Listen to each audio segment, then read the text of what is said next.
தேவனுடைய சமூகத்தில் முழங்கால் படியிடும் பொழுது, உமக்கு சித்தமானவைகளை எனக்கு கொடுங்க ஆண்டவரே. வானத்தின் பலகணிகளை மட்டுமல்ல, வரத்தின் வல்லமைகளை கொடுக்க தேவன் நமக்கு உண்மை உள்ளவராக, வல்லமை உள்ளவராக இருக்கிறார். அல்லேலூயா. அவன் எலிசா வேலைக்காரன் அப்படியே திகைச்சிட்டான் பாருங்க. பட்டணத்தை சுற்றி இருக்கிற அதே அவன் தான் சொன்னான், ஐயோ அக்கினிமயமான குதிரைகள். அவன் வாழ்நாள்ல பார்த்திருக்கவே மாட்டான். ரதங்கள் அதை சுத்தி எலிசாவுக்கு போர் கவசம் போல நிக்கிறத பார்க்கலாம். இங்க எலிசா பலவானை முந்தி கட்டுகிறான். அல்லேலூயா. அங்க சிம்சோன் பயங்கர பலவான், இரும்பு கதவே தூக்கிட்டு மலை மேல ஏறினவன், சிங்கத்தை கிழிச்சு போட்டவன்.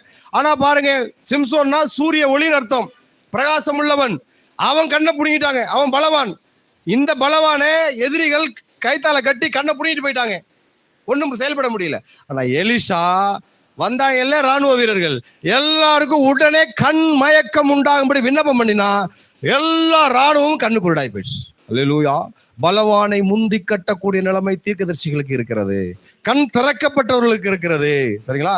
கண் திறக்கப்படணும். திறக்கப்பட்டா தான் இந்த யுத்தத்துல எதிரிகளை ஜெயிக்க முடியும். அல்லேலூயா. ஸ்தோத்திரம். ஆவியின் கண்கள்ல பார்க்கணும், மனதில் ஆராயணும். அப்ப பாருங்க, பலவானை முந்தி கட்டணும்னா ஆவியின் கண்கள் நமக்கு தெரியணும். சரியா? எபேசியர் அந்த 6:12 நம்ம யுத்தம் எதோடு?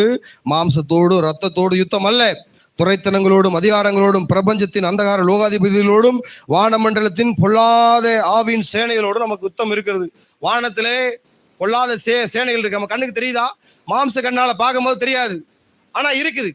கிணறு வெட்டும் போது நல்ல 100 அடி 200 அடி வெட்டுறாங்க பெரிய பெரிய இடத்துல. கிணறு வெட்டும் போது பூதம் வருதா? வராது. மாம்ச கண்கள்ல தெரியாது. ஆனா ஆவிக்குரிய கண்கள் இருக்கும்போது எங்கெங்க அந்தகாரம் ஒளிஞ்சிருக்குன்னு நமக்கு தெரியும். மனக்கண்கள் திறக்கப்பட்ட நிலைமையை நமக்கு திருக்கணும்னு ஆண்டவர்கிட்ட கேட்கணும். ஆண்டவரே எனக்கு கொடுங்க, ஆண்டவர் என்ன கொடுங்க. நமக்கு கொடுக்காம வேற யாரும் கொடுக்க போறாரு. அல்லேலூயா. விசேஷமாய் தீர்க்க தரிசன வரத்தை நாடுங்கள். அல்லேலூயா. பிரகாசம் உள்ள மனக்கண்களை எனக்கு தாங்க ஆண்டவரே அப்படின்னு கேட்கும் பொழுது நமக்கு தருவார். கடைசியா எபேசியர் 11:1 நம்பப்படுகிறவர்களின் உறுதியும் காணப்படாதவைகளின் நிச்சயமா இருக்கிறது எது? விசுவாசம். சரிங்களா? அப்ப நம்பப்படுகிறவர்களின் உறுதியை நம்ம பார்க்கணும் அப்படின்னா மனக்கண்கள் திறந்திருக்கணும். தேவன் நமக்கு வைத்திருக்கிற அந்த நன்மைகளை கண் காணவில்லைன்னு படிக்கிறோம் இல்லையா, காது கேட்கவில்லைன்னு படிக்கிறோம் இல்லையா. அப்ப மனக்கண்கள் திறந்திருக்கும் போது தேவன் எனக்கு என்னென்ன எதிர்காலத்தை நன்மையாக முடித்து வைத்திருக்கிறார் எல்லாமே தெளிவா தெரியும்.